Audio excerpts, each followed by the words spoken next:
Hi guys, so in this video, we'll be breaking down our expenses so you know how much you can budget when coming to Penang. Can you guess how much we spent in 29 days?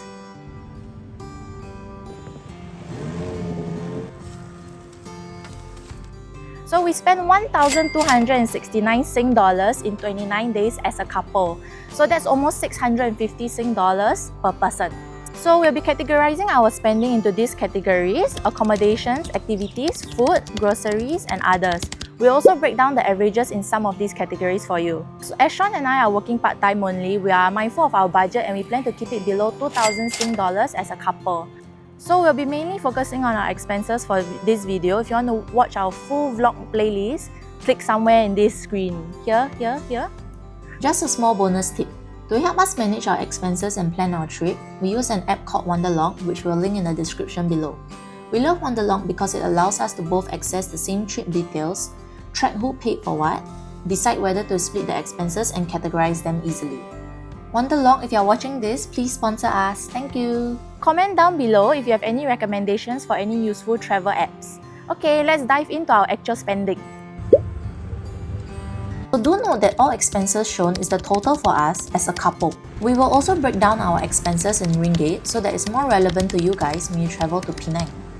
To start off, our accommodations cost us nothing as we were fortunate enough to stay with my uncle, Uncle KK.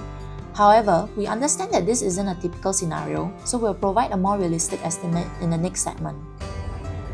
For activities, we spent 139 ringgit, with the most expensive being our ticket to Penang Hill, which was 60 ringgit. We also enjoyed a boat ride to Monkey Beach at Penang National Park, which Uncle KK generously covered. This would have cost us 100 ringgit and would have been our priciest activity if we had paid for it ourselves. Our food expenses totaled to 1,335 ringgit. Since Uncle KK covered most of our meals, we'll give a more realistic projection later. Our most expensive meal was at Hai Di Lao, a farewell and Father's Day celebration for Uncle KK, which cost 176 ringgit. Generally, food in Penang is affordable, especially at coffee shops or street food stalls where meals typically cost around 9 ringgit to 12 ringgit per plate. For groceries, we spent 582 ringgit, which included items for cooking at Uncle KK's house and drinks. Our most expensive grocery run was 247 ringgit, which lasted us about 2 weeks when Uncle KK was away, and we bought food to cook at home. Our transport expenses added up to 863 ringgit, with the bulk spent on our bus from Singapore to Penang, which cost 485 ringgit for 2 tickets. We mainly took Grab rides while in Penang, with our most expensive ride being 25 ringgit from Penang Hill. Grab rides generally cost around 13 ringgit, and if you stay in the Georgetown area, many attraction and food options are within walking distance.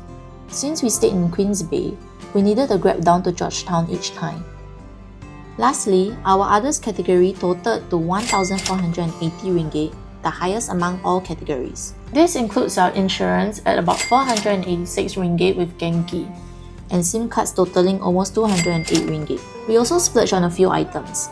Sean bought an Adidas cap and some forbidden slippers, while I got a tattoo at Hin Bus Depot and a new swimsuit. In total, our actual spending for 29 days came to 4,399 ringgit. But do note that we didn't pay anything for accommodations, and majority of our food were covered by Uncle KK.